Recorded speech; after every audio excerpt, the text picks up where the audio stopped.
Bonjour à tous, bienvenue dans Gecko du mercredi 13 février 2019. Alors d'abord la photo du jour, c'est donc Philip Lane qui devrait, donc c'est le gouverneur de la Banque centrale d'Irlande qui devrait être donc nommé chef économiste de la BCE, de la Banque centrale européenne, en remplacement du français Benoît Cœuré, et ça pour fin décembre 2019. Alors que vous voyez que les marchés sont repartis dans une tendance haussière, en particulier les marchés américains qui ont gagné plus de 1,2%. Alors, plusieurs annonces. D'abord, bien entendu, Mr. Trump serait OK donc pour décaler la fameuse date butoir du 1er mars dans les négociations avec la Chine si un accord réel se profile.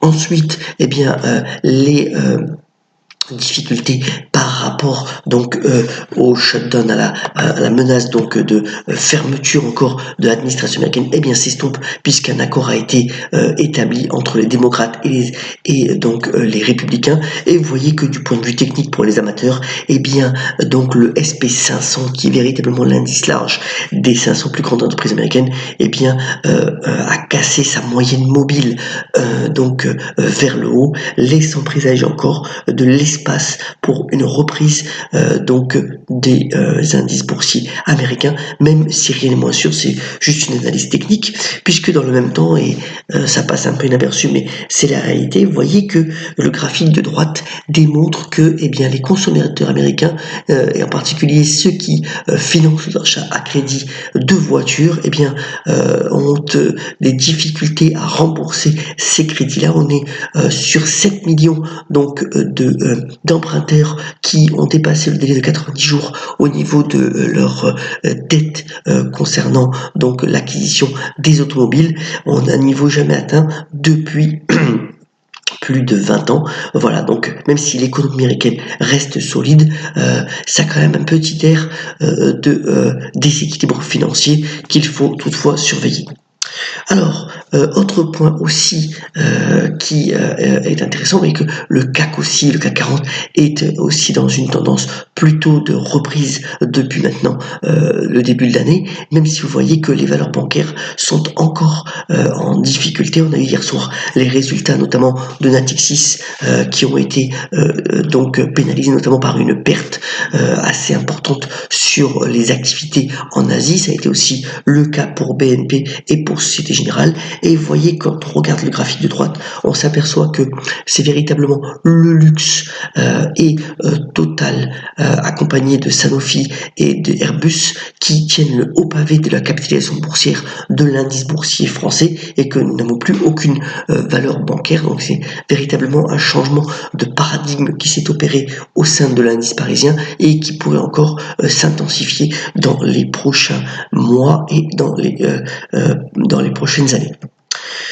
Un petit point intéressant relié ce matin donc dans le Financial Times, puisque on a une interview assez large de Monsieur Fali, qui est le ministre de l'énergie de l'Arabie Saoudite. Alors plusieurs points. D'abord, l'idée c'est que l'Arabie Saoudite veut véritablement faire de Aramco, donc sa société pétrolière, une société internationale au même titre que Royal Dutch ou Exxon, c'est-à-dire qu'elle est prête à des acquisitions ou des prises de participation à travers le monde et pas seulement en Arabie Saoudite.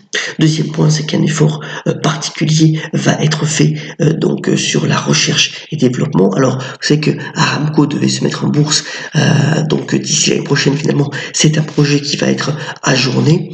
Pour le moment, ça va être une émission de dette obligataire assez large dans les prochaines semaines. Et puis, Monsieur Fali fait aussi état du fait que l'Arabie Saoudite a baissé sa production et a été assez flexible, puisqu'on est passé de 11 millions de barils jour à 9,8 millions pour le mois de février, permettant donc un ajustement des cours et une reprise des cours de l'or noir. Mais Monsieur Fali s'inquiète un peu de la proposition du Congrès de menacer éventuellement les membres de l'OPEP quant à des manipulations de prix sur les marchés. Il dit que les relations avec les États-Unis doivent être conservées. Pas mal d'éléments intéressants du ministre de l'énergie saoudien ce matin dans le Financial Times. Autre point aussi qu'il va falloir regarder au niveau de la zone euro, là c'est plus politique, c'est l'éventualité donc d'élections anticipées en Espagne, avec en particulier, vous voyez sur le graphique de droite, eh bien la poussée assez significative de l'extrême droite, le fameux parti Vox qui a pris une bonne partie de l'Assemblée, notamment en Andalousie. On verra si donc c'est en fonction du vote d'un budget, si ces élections doivent être appelées ou non. Vous voyez sur le graphique, on a la tendance de l'IBEX qui reste quand même assez poussive, donc l'indice donc espagnol, malgré une croissance économique qui reste assez forte en Espagne, un chômage qui reflue, mais voilà, ces incertitudes politiques certainement doivent peser donc sur les investisseurs espagnols. Juste un petit point aussi, c'est encore relayé par le Financial Times, c'est le fait de dire que véritablement, eh bien, les cryptocurrencies, relayés par le Bitcoin, ont littéralement explosé. Vous voyez le graphique de gauche, on voit que la bulle a véritablement explosé, que sur le graphique de droite, eh bien, le poids des cryptocurrencies est insignifiant par rapport à la masse de monnaie ou par rapport à la masse de l'importance par exemple des valeurs liées à l'or. Bien entendu, la capitalisation des cryptocurrencies est insignifiante au niveau mondial, et même si ça a fait beaucoup de bruit et ça se relaie pas mal dans les médias, eh bien leur poids économique et financier est vraiment insignifiant. Donc voilà, deux graphiques intéressants ce matin sur ces crypto-monnaies. Venons-en aux brèves. D'abord, alors, ça a fait grand émoi dans la communauté financière. Alors, on reparle de l'Espagne. Eh bien, la Banque Santander avec une dette. Alors, je ne vais pas rentrer dans les détails techniques, mais enfin, c'est ce qu'on appelle une dette coucou, dont tout le monde pensait qu'elle allait être remboursée, que Santander allait donc rembourser cette dette dès son premier call, dès sa première échéance. Eh bien, que nenni, Santander a décidé de laisser encore, eh bien, cette dette courir, de toute façon c'est une dette en réalité perpétuelle. Alors ça fait beaucoup d'émoi, ça fait baisser tout ce segment de la cote au niveau obligataire, et ça crée de l'incertitude parce que produit là de toute façon c'est un produit hybride, et que face à des produits hybrides, eh bien, il peut toujours y avoir de l'incertitude. Donc voilà, ça crée encore un peu plus de flou par rapport au secteur financier européen. On aura alors en termes de gestionnaire d'actifs, aujourd'hui les résultats d'Amundi. Alors Amundi c'est un énorme gestionnaire d'actifs, en particulier pour tout ce qui est tracker, c'est-à-dire produits qui permettent de suivre des tendances de marché comme le CAC, comme les taux d'intérêt, comme l'or, si vous voulez acheter directement un produit qui traque ces différents sous-jacents financiers. Donc Amundi publiera ses résultats. Alors si on croit que les bourses seront parties de l'avant, ça pourrait être intéressant de s'intéresser à cette valeur en particulier. Vous voyez que le dividende est proche de 5%, et que la valorisation n'est pas si chère. Donc Amundi, on verra les résultats sur repli, ça peut être intéressant de regarder. Un cas d'école, je vais vous montrer ce matin. Alors, c'est l'action Under Armour. Alors, l'équipementier sportif canadien avait été littéralement assiégé par ce qu'on appelle les short sellers, c'est-à-dire les investisseurs qui parient à la baisse. C'est tout le graphique, donc la courbe bleue. Donc, l'action avait pas mal pâti de cette pression à la baisse. Et puis, au gré de résultats et de performances opérationnelles plus meilleure, on crée aussi au fait une expansion internationale qui s'intensifie pour Under Armour. Eh bien, ces vendeurs short se sont estompés et vous voyez que l'action est repartie de l'avant assez fortement. Ils ont publié des résultats hier conformes aux attentes avec des ventes stables par rapport à l'année dernière. Mais voilà, là, l'action a repris 6% et elle retrouve le faveur des analystes. Alors, quand on parle de faveur des analystes, c'est véritablement Nike dans l'équipementier sportif qui tient le pavé de la marque. Vous voyez qu'on est pratiquement au plus haut historique. Nike en ce moment a fait depuis maintenant 18 mois un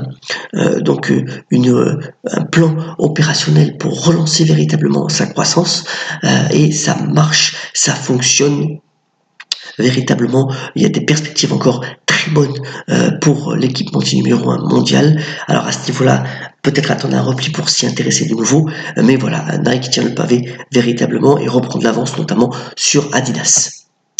Alors, dans les nouvelles aussi du jour, eh bien, Air France a eu l'accord pour pouvoir prendre 31% de Virgin Atlantic Airways. Alors elle va donc maintenant diriger cette compagnie en compagnie de Delta et de Virgin, le groupe Virgin dirigé par Richard Branson. C'est plutôt une bonne nouvelle. Ça permet à Air France d'étendre un peu son expansion internationale. Alors on verra là, vous voyez qu'avec le plan mis en place par Ben Smith aussi, qui s'est acquis une bonne partie du syndicat des pilotes, en particulier de Air France, eh bien l'action est repartie de l'avant. Ça reste toujours volatile, réservé peut-être à des investisseurs spéculatifs, mais Air France peut de nouveau être regardée car elle est en train de se remettre sur de beaux rails, ou plutôt sur de bonnes lignes. Le film du jour pour passer donc finir ce Morning Echo, c'est véritablement Vice. Alors Vice, c'est le même réalisateur d'ailleurs que The Big Short, consacré donc à la crise des subprimes. Là, il s'agit de l'ascension de Dick Cheney. Alors, vous voyez que c'est encore de Christian Bale, un des acteurs principaux de Big Short, qui joue donc Dick Cheney. Pour ce faire, il a grossi de 20 kilos. Il a fait énormément d'exercices pour notamment muscler son coup.